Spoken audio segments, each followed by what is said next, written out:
Ele sempre foi um apaixonado pela música. É um dos mais brilhantes escritores brasileiros, mas confessa que sua maior vocação é ser aposentado. Em nosso programa de estreia, o entrevistado é Luiz Fernando Veríssimo. Está começando Impressões do Brasil.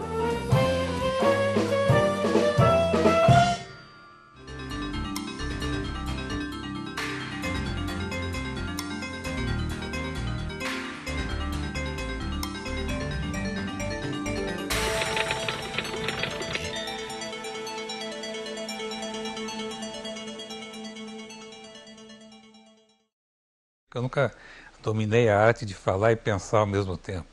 Para mim são duas coisas que se excluem, né? A gente aprende a escrever lendo os outros, né? Eu tenho uma vocação para aposentado. Acho que é o que eu mais gostaria de ser aposentado mesmo. Nascido em Porto Alegre em 1937, Luiz Fernando Veríssimo é um dos autores brasileiros mais lidos. Seus 60 livros já venderam mais de 5 milhões de exemplares. Veríssimo é mais conhecido por suas crônicas e textos de humor, publicados diariamente em vários jornais do país. É também cartunista, tradutor e roteirista de televisão. É muita coisa para quem sempre achou não ter nenhuma aptidão. Eu não tinha nenhuma ideia de ser escritor. Não tinha nem vontade, nem ideia, nenhum plano nesse sentido. Eu comecei a escrever muito tarde. Comecei a escrever com mais de 30 anos. Foi justamente quando eu comecei no jornal, né? Trabalhando no jornal. Mas também sempre vivi cercado de livros, né? Pelo fato de ser filho do escritor e viver numa casa em que o livro era importante, né? Era uma coisa importante, em que havia livros antes de mais nada, né? Sempre fui um grande leitor, né? Sempre li muito e li de tudo. Quer dizer, quando eu comecei a escrever no jornal, eu já sabia como é que se fazia, né?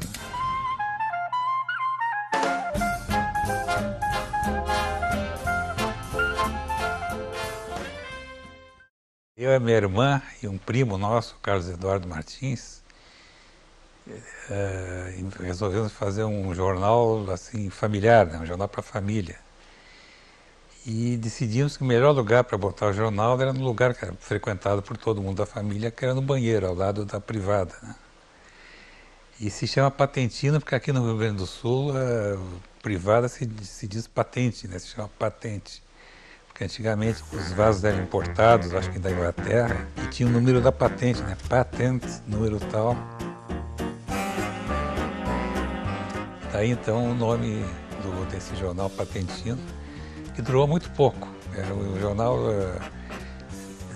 fazia críticas à casa e falava mal das pessoas que vinham visitar. Falava mal não, fazia brincadeiras, né?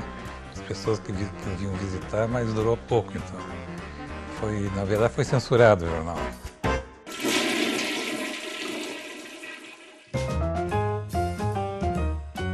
Nós fomos para os Estados Unidos a primeira vez em 1943. Eu tinha de 6 para 7 anos, né? Meu pai foi lecionar na Universidade da Califórnia, a convite dos Estados Unidos, né? E ficamos 2 anos entre São Francisco e Los Angeles.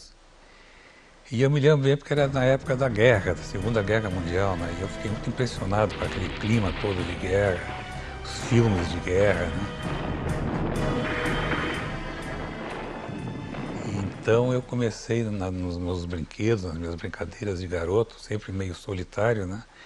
Eu comecei a matar alemão e japonês demais, ficar até uma espécie de neurose de guerra, né? Inclusive, o pai me levou num médico, que achava que eu estava muito nervoso com a guerra, e o médico me aconselhou a deixar que os exércitos mesmo liquidavam com os inimigos, que eu não precisava participar tanto da guerra, né? Isso eu tinha, o quê? 7 para 8 anos, mais ou menos. E, então, depois fomos uma segunda vez nos Estados Unidos, que foi em 53. E aí eu também peguei uma época interessante, né? Na primeira visita tinha sido a Segunda Guerra Mundial, e nessa segunda ida aos Estados Unidos pegamos a época da Guerra Fria, né? Do macartismo, por exemplo, de segregação racial nas escolas também. Eu estava lá cursando um high school americano. Então foi uma época interessante também, né? This is American justice. Nós sempre tivemos muita música aqui em casa, desde que eu era garoto, desde que eu era pequena, né? E muita música americana, né? E eventualmente eu comecei a me interessar mais pelo jazz. Então, quando voltamos aos Estados Unidos em 53, que eu tinha 16 para 17 anos, já que eu estava indo para a terra do jazz, eu resolvi que ia aprender a tocar um instrumento, né? E eu queria tocar o trompete, porque o meu grande ídolo na época era o Louis Armstrong, né? Grande trompetista americano.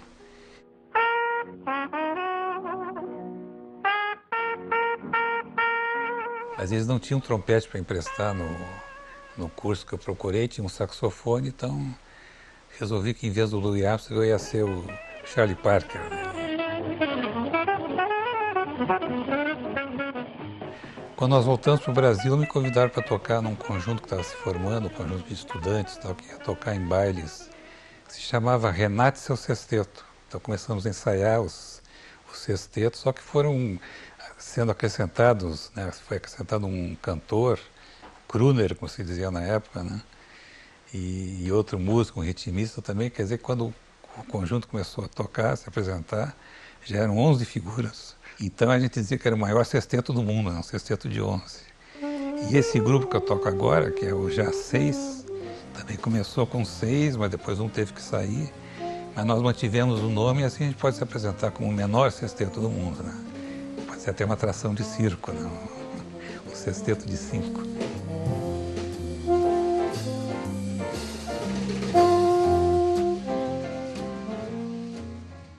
Com esse negócio das viagens, tá, que atrapalharam um pouco os meus estudos, e também pelo fato de eu ser um péssimo aluno, né, ter horror da escola, eu parei de estudar, resolvi parar de estudar, e aí me botaram a trabalhar, né, porque não queriam um vagabundo em casa, então me botaram a trabalhar.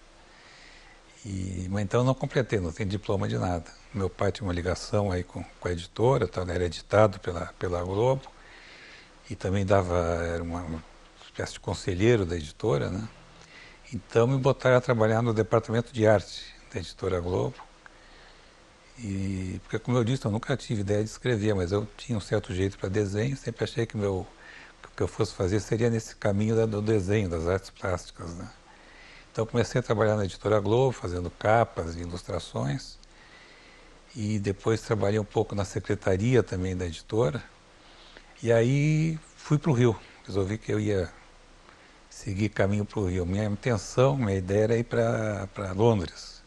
Naquela época todo mundo queria ir para Londres, né? E eu gostava muito de cinema, então eu tinha um plano de fazer alguma coisa ligada a cinema. Fazer um curso de cinema, ou o que quer que fosse. Então fui para o Rio em 1962, e com a ideia de ganhar algum dinheiro no Rio para poder seguir para Londres, né? Mas no Rio os planos não foram exatamente as coisas não foram exatamente como planejadas, né? Conheci a Lúcia, minha mulher, nos casamos, tivemos nossa primeira filha, e como eu estava sem nenhuma perspectiva no Rio, né, resolvi fazer a coisa sensata que se faz numa situação dessa, que é voltar para a casa do pai, né? Então viemos para Porto Alegre, eu importei a Lúcia, que é carioca, do Rio, viemos com a nossa primeira filha, a Fernanda. E aqui um amigo da família que estava dirigindo a Zero Hora, o jornal Zero Hora, me convidou para fazer um estágio no jornal. Naquela época não precisava de diploma, né? Não precisava de curso de jornalismo para entrar no jornal, então eu comecei como copydesk no Zero Hora, e eventualmente me deram um espaço assinado para fazer. Aí virei cronista e descobri um pouco tarde a minha vocação, né?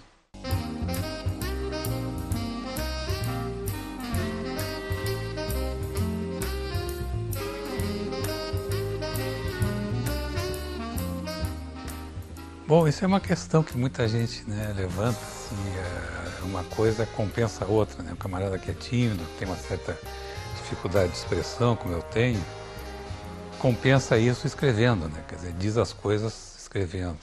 E é claro que escrever é muito mais fácil do que falar, né? Pelo menos para mim é. Quando você está escrevendo, você pode parar para pensar no que vai dizer, enfim, pode voltar atrás e mudar o que disse, né? Enquanto que falar, né, para mim pelo menos é difícil. Eu sempre digo que eu nunca dominei a arte de falar e pensar ao mesmo tempo. Para mim são duas coisas que se excluem, né? Então eu tenho mesmo assim uma certa dificuldade para dar entrevista e para falar, não gosto muito, mas enfim. Eu sempre confio que as perguntas vão ser longas, que eu não preciso falar muito, não preciso responder muito.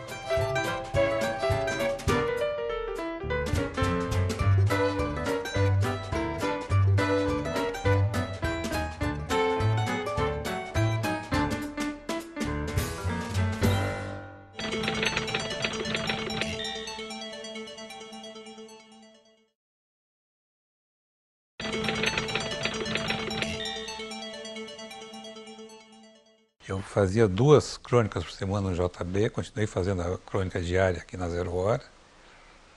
E depois então a coisa foi evoluindo, a agência, aliás, depois eu passei para o Globo, aí a agência Globo começou a distribuir minhas colunas por outros jornais. Então eu como colunista diário, como cronista diário, eu também fazia muita ficção naquele espaço que eu tinha, né? Quer dizer que a crônica às vezes era conto, né? Quer dizer que desde o começo, desde que eu comecei a fazer crônica, eu também fiz ficção, né? Em forma de crônica.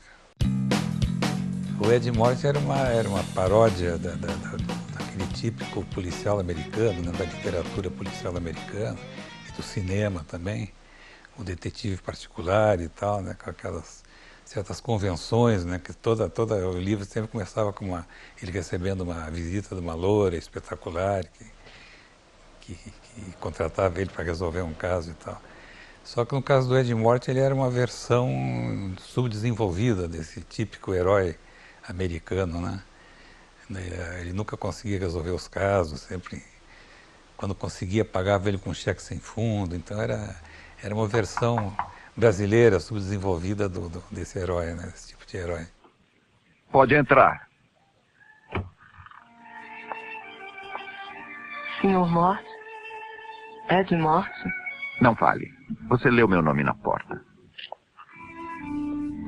Então, que tipo de problema faz uma mulher como você procurar um detetive? Meu nome é Daisy. Eu preciso muito de você. Sim, sei, mas antes vamos falar de trabalho. Por favor, sente-se. Eu preciso encontrar o meu marido. E por que você não procurou a polícia? E em Papai Noel você acredita? Eu sempre gostei de homens que têm senso de humor. Mas na verdade estou aqui para achar o meu marido. Você tem alguma coisa dele? Tenho essa foto. Acho que pode ser útil. Aquele rosto me lembrava alguém. Eu já tinha visto em algum lugar. O Analista de Bagé começou com um personagem que eu criei para o Jô Soares. Na época eu fazia parte da equipe de criação daqueles programas humorísticos da Globo, né, com o Jô Soares, Agildo Ribeiro e outros. Nem me lembro como é que chamava o programa. E então eu criei esse personagem que era um garçom, um gauchão, que era garçom num restaurante francês, num restaurante fino francês, né? Só que ele era um grosso, né, um gaúcho grosso da fronteira, como a gente diz aqui, né? Então a ideia, o humor da coisa era esse contraste entre o tipo e o seu meio, né? Aquele gauchão grosso num meio fino, né? Num restaurante fino, ele tentando empurrar pratos gaúchos e tal, né? Então eu comecei a fazer nas crônicas o personagem, só que desde garçom, um psicanalista. Mas a ideia é a mesma, né? A psicanálise é uma profissão que requer o máximo de sensibilidade, né? Está tratando com o cérebro das pessoas. E o gauchão esse continuava sendo um grosso, né? Então ele recebia os pacientes com um joelhaço, né? Tirava contra a parede e tal, mas sempre querendo ajudar, sempre querendo curar os pacientes.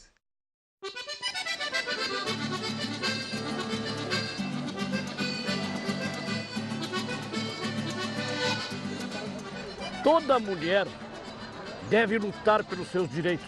Exatamente. Desde que não interfira nos serviços de casa. O gaúcho é o que é porque a bombacha dava espaço. Uso bombacha até no consultório. Quando a ocasião é social, uso as de enfeite no lado. mas nada que brilhe muito, porque senão pode parecer bichice, tchê. Eu fazia também desenhos na coluna, às vezes, em vez de fazer texto, fazia desenho. Criei uma que se chama Família Brasil, que sai até hoje, que eu faço até hoje.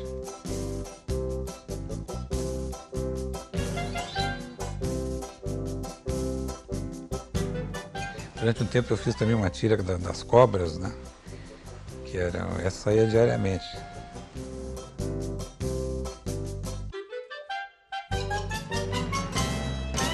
Teve uma época, né, que eu até parei de fazer as tiras, porque às vezes chegava no fim do dia, já tinha feito tudo que precisava fazer, aí me lembrava, não, mas ainda falta as cobrinhas, né? E também porque eu estava chegando aos 60 anos, ficava meio chato um sexagenário ainda desenhando cobrinha, né? Então eu resolvi parar com as cobras. Mas durante um tempo eu fiz muita coisa, né? Além da crônica diária, os desenhos e também escrevia para televisão e tal. E eu mesmo hoje, pensando naquele tempo, não sei como é que eu conseguia, não. E felizmente consegui diminuir um pouco o volume de trabalho. Hoje faço só 3 colunas, não escrevo mais para televisão, não faço mais as cobrinhas, mas durante uma época não foi fácil, não. E o pior disso é que a gente se obriga a, por exemplo, ler só para se informar, né? Não lê mais por prazer, não lê mais ficção, começa a ler só, por exemplo, no meu caso, né, eu leio muito jornal, muita revista, muito livro sobre história, economia, política e tal, e deixo de lado um pouco o que eu fazia muito antes, que era ler por prazer, né? Isso foi o lado negativo da coisa, né? E isso continua até hoje. Infelizmente eu tenho tido pouco tempo para conhecer a nova literatura brasileira, por exemplo, os novos escritores, né, que eu sei que tem gente muito boa aparecendo, mas não tenho tempo. Escrevi o Jardim do Diabo, que foi o primeiro romance. E todos os meus romances desde aí, que já chegaram a 6, eu acho, né? 5 ou 6, foram mais ou menos encomendados, todos eles encomendados, né? E eu acho que muita gente discute isso, né, o negócio da coisa encomendada, mas eu acho que não faz tanta diferença qual é o germe, qual é a gênese do trabalho, desde que a gente faça um bom trabalho, né? O ponto de partida não... E é sempre um desafio também, né? Você tem que escrever uma coisa assim, que foi ideia de outro, você desenvolver aquilo à sua maneira, né? É um desafio. A editora Objetiva fez uma série sobre os pecados capitais, cada escritor escreveria sobre um pecado. Me coube escrever sobre a gula, não sei porquê. E depois outra ideia da editora, outra editora, foi uma coleção, uma série de histórias policiais que envolveriam escritores conhecidos. Por exemplo, o Moacir Schlierer escreveu uma história policial em que o Kafka era personagem da história. E eu escrevi uma história em que aparecia o Borges como personagem, o Jorge Luiz Borges como personagem. Se chamava Borges e os Orangotangos Eternos. Outra série era sobre os dedos da mão, cada escritor escreveria sobre um dedo da mão. Eu escrevi sobre o dedo polegar. Outra era, cada um escreveria uma história baseada numa peça de Shakespeare, numa comédia de Shakespeare. Eu sei que foram 5 ou 6 livros até escrever esse último, que se chama Os Espiões, que é o primeiro livro meu que eu mesmo me encomendei. Quer dizer, ninguém me deu a ideia, ninguém fez a encomenda. Começou com uma frase, que eu pensei, uma frase para começar o livro, que a frase era: formei-me letras na bebida busco esquecer, que é uma paráfrase do Vicente Celestino, tornei-me um ébrio e na bebida busco esquecer, né? Aí eu comecei a pensar, o camarada que escreve essa frase, como é que é a história dele, por que ele escreve isso, o que vai sair daí dessa frase, né? Então, a partir da primeira linha do livro se desenvolve toda a trama que foi se desenvolvendo ao correr enquanto eu escrevia, foi aparecendo a trama, né? Mas a partir dessa primeira frase, né?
Formei-me em letras e na bebida busco esquecer.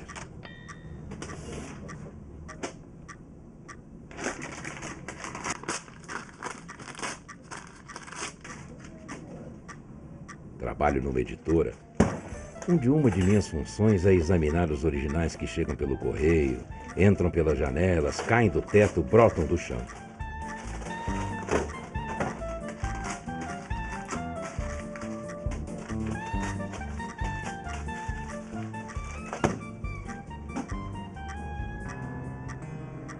Nas segundas-feiras estou sempre de ressaca, e os textos que chegam vão direto para o lixo. O primeiro envelope branco chegou pelo correio. Por pouco não joguei na cesta de papéis sem sequer abri-lo. Mas a letra com que fora endereçado, por alguma razão me deteve. Se tivesse entendido a florzinha, a história não teria acontecido. E todos estaríamos salvos. Geralmente a manifestação que eu tenho, por exemplo, na rua e tal, é sempre uma manifestação simpática, né? É muito raro que alguém venha me cobrar alguma coisa assim pessoalmente. Agora tem muita carta que eu recebo me xingando, né? Principalmente em questões de política e tal, né? Essa questão da internet, né, que é difícil porque não há o que fazer, né? Tem vários textos meus que andam circulando por aí, quer dizer, com a minha assinatura que não são meus, né? Tem um, por exemplo, que se chamava Quase, que era um texto muito bom e que vinha com a minha assinatura, né? Então muita gente me elogiava por causa desse texto, né? Teve uma senhora que uma vez me disse, olha, eu nunca gostei muito do que você escrevia, mas esse texto, o Quase, está ótimo. E até uma vez nós estávamos no Salão do Livro em Paris, e uma senhora brasileira me disse que tinha traduzido vários autores brasileiros para um livrinho em francês, textos da Clarice Lispector, do Carlos Drummond de Andrade, e tinha incluído um texto meu. E qual era o texto? Era o Quase, né? Eu tive que dizer para ela que o texto não era meu, mas aí não podia fazer mais nada, o livro já estava impresso e tal.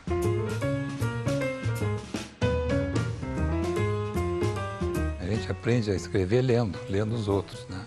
Não imitando os outros, mas sabendo como é que se faz, né? Há caso, claro, do escritor espontâneo, né? Do cara que nunca leu nada e consegue fazer uma coisa diferente, boa. Mas geralmente quem escreve bem é porque leu bem, né? Porque soube ler. Então o conselho é esse, que é um conselho antigo, eu acho que é que todo mundo dá, né? Lê muito e lê sempre.